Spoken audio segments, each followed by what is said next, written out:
Hey hello hi friends, ఈరోజు నేనైతే ఈ రెసిపీ షేర్ చేసుకుంటున్నాను మీతో. మునక్కాయ టమాటో. సో ఎవరైనా పెళ్ళి కాకముందు నేర్చుకుంటారు, కానీ నేను పెళ్ళైనాక మెల్లిమెల్లిగా నేర్చుకుంటున్నాను. మా అక్క చెప్పింది ఈ రెసిపీ నాకైతే.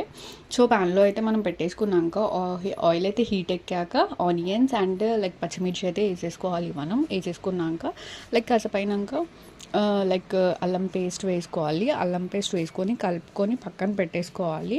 నెక్స్ట్ కరివేపాకు అనేది వేసుకోవచ్చు మనము, అది మీ requirement.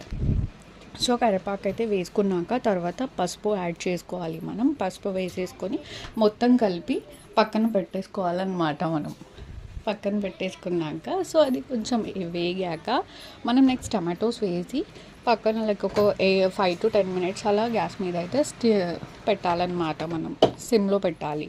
So next salt and కారం మీకు ఎంత అయితే రిక్వైర్డ్ ఉందో అంతవరకు మీరు వేసుకోవచ్చు. కారం అయితే మేము ఎక్కువనే తింటాం, సో అందుకే ఎక్కువనే వేసాము. సో నెక్స్ట్ మునక్కాయ అయితే వేసేసి మొత్తం కలిపి జస్ట్ కొంచెం మీకు ఇంకా కొంచెం వాటర్ కావాలంటే వాటర్ కూడా మీకు కలిపేసుకోవచ్చు దాంట్లో.